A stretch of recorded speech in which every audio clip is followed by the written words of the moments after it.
اعوذ باللہ من الشیطان الرجیم، بسم اللہ الرحمن الرحیم۔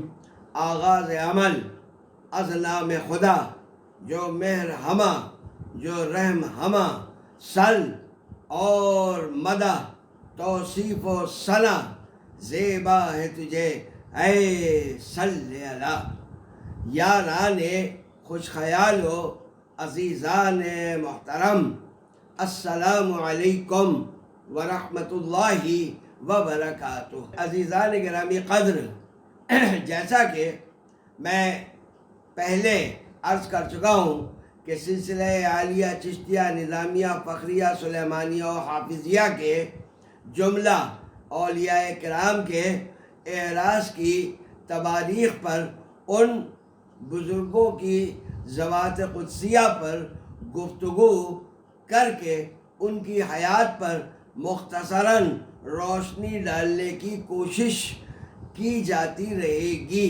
آج کی یہ نشست اسی عہد اور اسی وعدے کی تکمیل کا ایک حصہ ہے۔ آج ایک ایسے عظیم المرتبت ولی اللہ کی خدمت میں ہم حاضر ہیں، جن کو دنیا خواجہ خواجگان حضرت خواجہ نور محمد مہاروی قدس سرہ العزیز کے نام سے جانتی اور احتراماً قبلہ عالم کے نام سے یاد کرتی اور پہچانتی ہے۔ آپ کا تعلق پنجاب کے مشہور شہر چشتیان شریف کے علاقہ مہار شریف سے ہے، جہاں آپ کی ولادت باسعادت 14 رمضان المبارک سن 1142 ہجری کو ہوئی۔ آپ کا خاندانی نام بہبل یا بہبل تھا، لیکن آپ مرشد باکرامت کی بصیرت مآب اور دقیقہ شناس نگاہ کے صدقے و طفیل، یعنی حضرت خواجہ خواجگان حضرت خواجہ محمد فخر الدین محب النبی مولانا فخر الملت والدین فخر جہاں دہلوی قدس سرہ العزیز نے بدل کر نور محمد رکھ دیا، کیونکہ ان کی دور رس نگاہ بصیرت دیکھ رہی تھی کہ آپ کی ذات اقدس کی ضیاءپاشیوں سے نور محمدی اس کفرستان کو دین اسلام کی تابانیوں سے روشن و منور، اس صنم کدے کی تاریکیوں کو نور ایمان کی قندیلوں سے رخشندہ و تابندہ کرنے والی ہے، اور یہ کہ نگاہ مرشد میں آپ کا مستقبل نہایت روشن و تابندہ ہے۔ بے شک تمام اولیاء کرام کے لیے آپ کی ذات باعث فخر و عزت ہے، اور ہماری خوش نصیبی کہ ہمارے گلوں میں آپ کی غلامی کا پٹا ہماری نجات و بخشش کا موجب ہے انشاءاللہ الرحمن۔ آپ کے والد کا نام ہندال اور آپ کے دادا کا نام تاتار تھا، جبکہ آپ کا تعلق پنجاب کی کھرل قوم سے تھا، اور آپ کی والدہ ماجدہ کا نام بی بی عاقل تھا، جن کا تعلق چٹھا قوم سے تھا۔ جیسا کہ میں عرض کر چکا ہوں کہ آپ کی ولادت ماہ سیام میں ہوئی تھی، اس لیے آپ دن کے وقت اپنی والدہ ماجدہ کا دودھ نوش نہ فرمایا کرتے تھے، اور مغرب کے بعد ہی دودھ پی کر گویا افطار فرمایا کرتے تھے۔ ابھی آپ کی عمر شریف 5 برس کی ہی تھی کہ آپ نے مہار شریف میں ہی قرآن مجید حفظ فرما لیا۔ پھر علوم ظاہری کی تحصیل و تکمیل کے شوق میں آپ نے اپنے آبائی شہر سے ہجرت فرمائی اور پھر ہجرت پر ہجرت فرماتے رہے۔ بڈھیرا بیلا میں حصول علم کی خواہش آپ کو لیے پھرتی رہی، یہاں تک کہ لاہور میں آپ کے اس سفر تحصیل علم کا اختتام ہوا۔ اس سفر میں آپ نے ڈیرہ غازی خان میں بھی پڑھائی کی غرض سے قیام فرمایا، لیکن بالآخر دہلی وہ جامعہ ثابت ہوئی جہاں آپ کی تحصیل علم کی پیاس اور تشنگی رفع ہو گئی، کیونکہ یہاں آپ کو حضرت مولانا محب النبی فخر الدین فخر جہاں غریب نواز جیسا عظیم اور مشفق استاد میسر آ گیا، جس نے ظاہری اور باطنی تمام علوم میں قبلہ عالم کو کامل و طاق فرما دیا، کیونکہ قبلہ عالم رضی اللہ تعالی عنہ خود نہایت ذکی و فہیم اور عقیل شاگرد تھے۔ جب حضور قبلہ عالم حضرت مولانا محمد فخر الدین فخر جہاں دہلوی رضی اللہ تعالی عنہ کی خدمت میں تحصیل علم کی تمنا دل میں لیے حاضر ہوئے تو حضرت فخر جہاں غریب نواز نے مثنوی مولانا روم کا یہ شعر پڑھا کہ ماں برائے وصل کردن آمدیم، لے برائے فصل کردن آمدیم۔ چونکہ قبلہ عالم کو اپنے مشفق و محترم استاد یعنی مولانا فخر پاک غریب نواز سے شدید عشق و عقیدت پیدا ہو گئی تھی، اس لیے آپ کے دل میں ان سے بیعت ہونے کی خواہش شدید تر ہو کر آپ کو ان کی خدمت میں اپنے دل کی بات کہنے کے لیے آمادہ کر گئی۔ پس حضرت مولانا محمد فخر الدین فخر جہاں غریب نواز نے آپ کو بیعت فرما لیا اور تصوف اور سلوک کی منازل طے کروانے کے لیے تزکیہ و تصفیہ نفس کی عملی تعلیم کا سلسلہ شروع فرما دیا، اور سخت مجاہدات سے گزار کر جب کاملیت کی منزل سر کروا دی تو اپنی خلافت کی دستار قبلہ عالم کے سر اقدس پر سجا دی، یہاں تک کہ اپنی اولاد اپنے شہزادے کو بھی ان کے سپرد فرما دیا، اور یہ جملہ ارشاد فرما کر کہ حضرت قبلہ عالم نور محمد مہاروی قدس سرہ العزیز کی عظمت و کاملیت پر مہر تصدیق ثبت فرما دی۔ مجاہدات کی تفصیل بیان کرنا اور اس مختصر نشست میں ممکن ہی نہیں، لیکن اپنے جد کریم حضرت خواجہ حافظ سید محمد علی شاہ صاحب خیر آبادی قدس سرہ العظیم کے ملفوظات شریف اور ان کے حالات پر لکھی گئی کتاب مناقب حافظیہ سے ایک روایت یہاں بطور تبرک پیش کرتا ہوں۔ ابتدائے سلوک میں حضرت قبلہ عالم رضی اللہ تعالی عنہ نے فخری خانقاہ کے لانگری یعنی داروغہ مطبخ سے کہا کہ اس قدر طعام سے میری شکم سیری نہیں ہوتی، لہذا مجھے اس مقدار سے زیادہ خوراک دیا کریں۔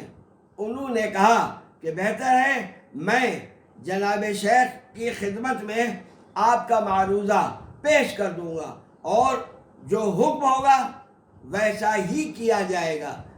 جب حضرت قبلہ عالم رضی اللہ تعالی عنہ کے اضافہ خوراک کی درخواست مولانا فخر جہاں نے سماعت فرمائی تو فرمایا کہ آج سے ان کا سالن موقوف کر دیا جائے اور صرف 2 روٹیاں ان کو دی جایا کریں۔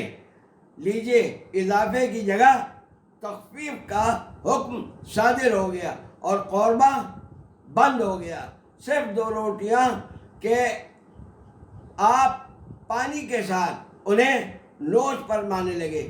یہ مشیخت کی تربیت تھی جو تصوف کی جڑ، طریقت کی بنیاد اور سلوک کی اصل ہے۔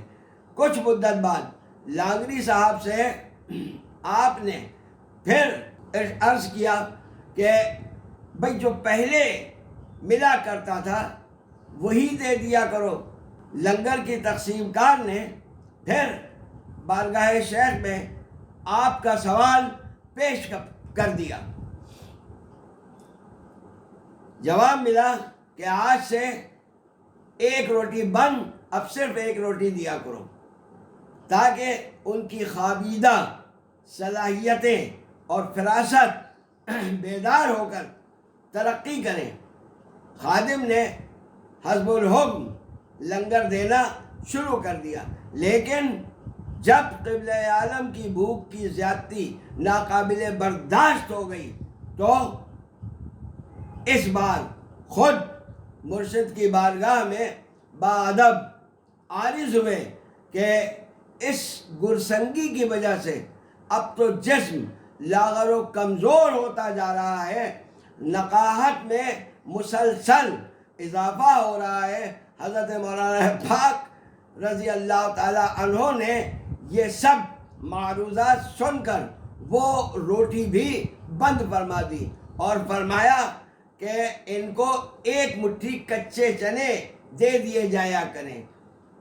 کچھ دنوں کے بعد آپ پھر بارگاہ مرشد میں عارض ہوئے کہ حضور اب تو میری بھوک اپنی انتہائی حدوں کو چھونے لگی ہے۔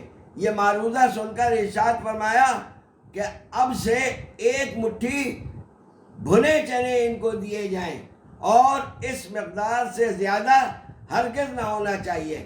اس کے بعد جب آپ نے پھر بھوک کی شکایت فرمائی تو حضور فقر پاک غریب نواز نے کھانے پینے کی ہر شے بند کروا دی اور اس کے عوض آپ کو ایک عظیم الشان خدمت سپرد فرمائی، یعنی خدمت کفش برداری شیخ۔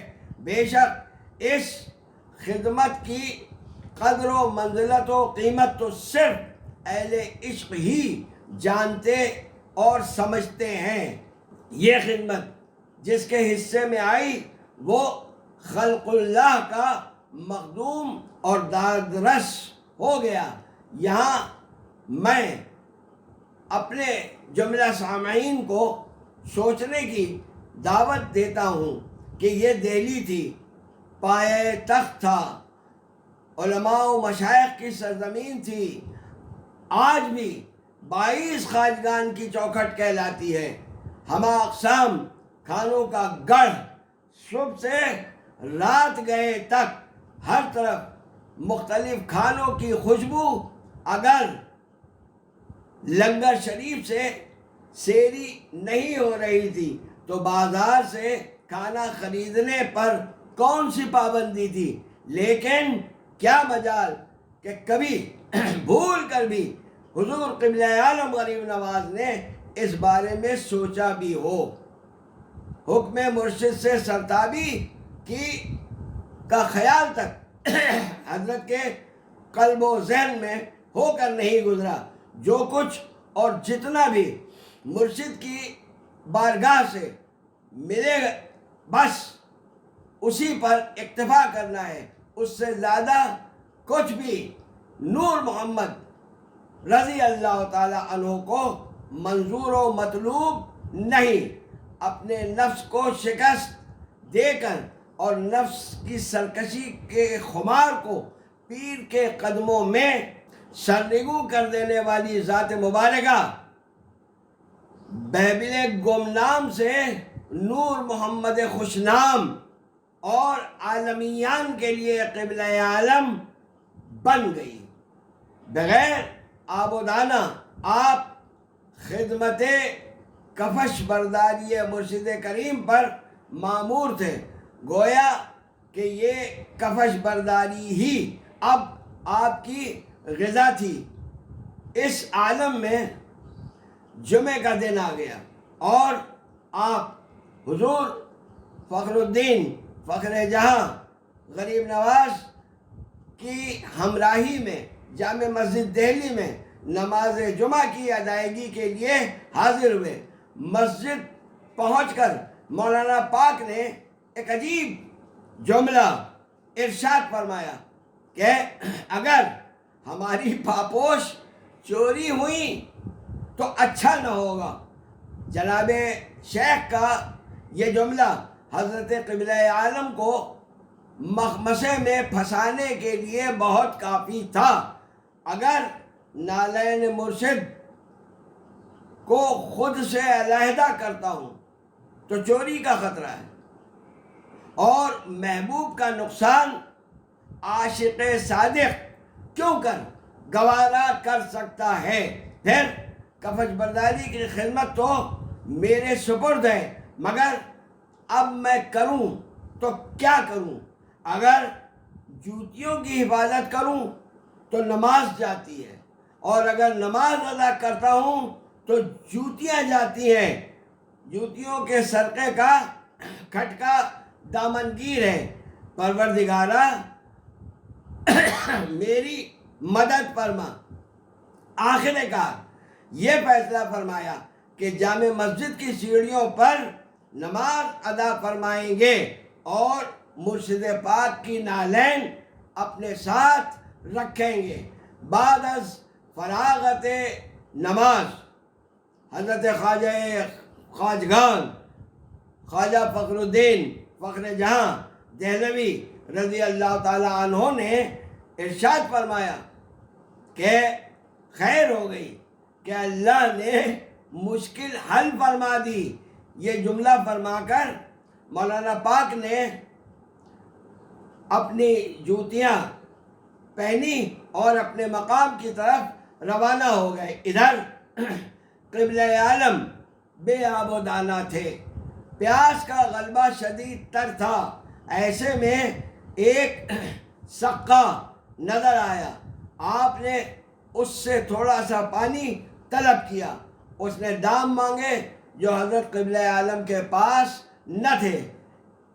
اس نے پانی پلانے سے صاف انکار کر دیا۔ آپ نے ایک خشمگی اور غضبناک نگاہ اس پر ڈالی، جس کی تاب نہ لاتے ہوئے وہ شخص کسی سوکھے پتے کی طرح زمین پر آ رہا اور تڑپنے لگا۔ لوگ اسے اٹھا کر حضور مولانا فخر پاک کی خانقاہ شریف میں لے آئے اور قبلہ عالم کے خلاف استغاثہ کیا کہ آپ کے خادم نور محمد نے اس شخص کو تو ہلاک ہی کر دیا۔ حضرت مولانا پاک نے اس شخص پر نگاہ کرم و توجہ فرمائی اور وہ فوراً ٹھیک ہو گیا، لیکن قبلہ عالم کو حکم ہوا کہ تم ہمارے پاس سے چلے جاؤ، تم ہماری خدمت کے لائق نہیں۔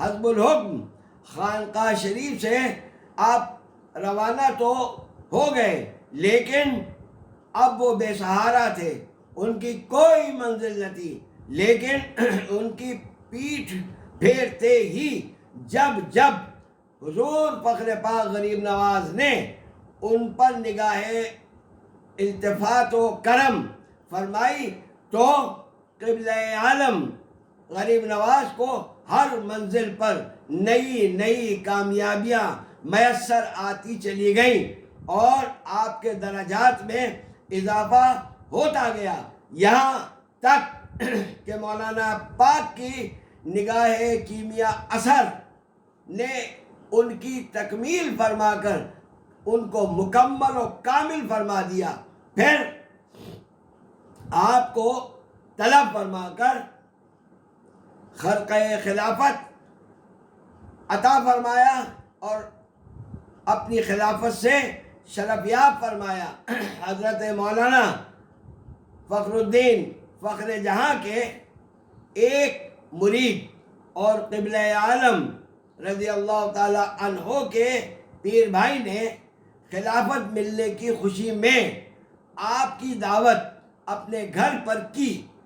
ان صاحب کی والدہ ایک عام ناسمجھ گھریلو خاتون تھی، وہ حضور قبلہ عالم کو دیکھتے ہی کہہ اٹھیں کہ مولانا صاحب نے یہ کس شخص کو شیخ و مرشد بنا دیا ہے کہ جس کا چہرہ بھی خوبصورت نہیں۔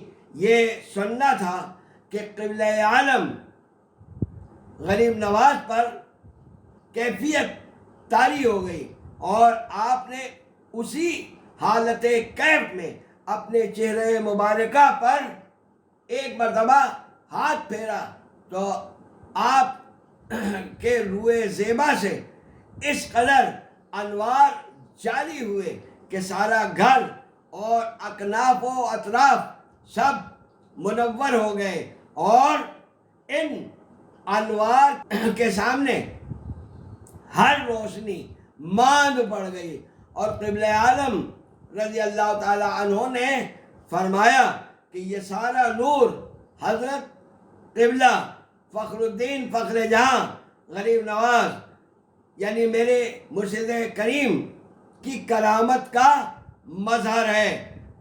خواجہ خواجگان حضرت خواجہ محب النبی مولانا محمد فخر الدین فخر جہاں رضی اللہ تعالی عنہ بار بار ارشاد فرمایا کرتے تھے کہ ہمارا سب کچھ پنجابی لوٹ کر لے گیا، اب ہمارے پاس کچھ نہیں۔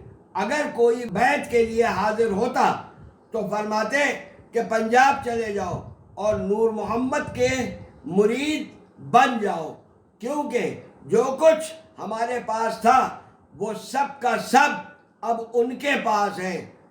اصل شراب تو بولے گئے، اب ہمارے پاس صرف تلچھٹ ہی تلچھٹ باقی رہ گئی ہے۔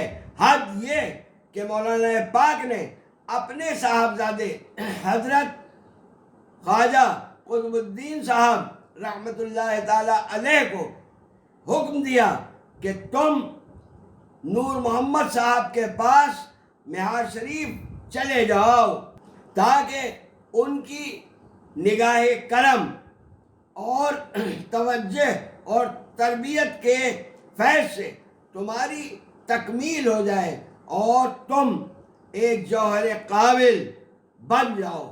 اور وہ حسب الارشاد والد بزرگوار مہار شریف آ گئے۔ حضرت قبلہ عالم نور محمد مہاروی قدس سرہ العزیز کا وصال مبارک 3 ذی الحجہ 1205 ہجری کو مہار شریف میں ہوا۔ انا للہ و انا الیہ راجعون۔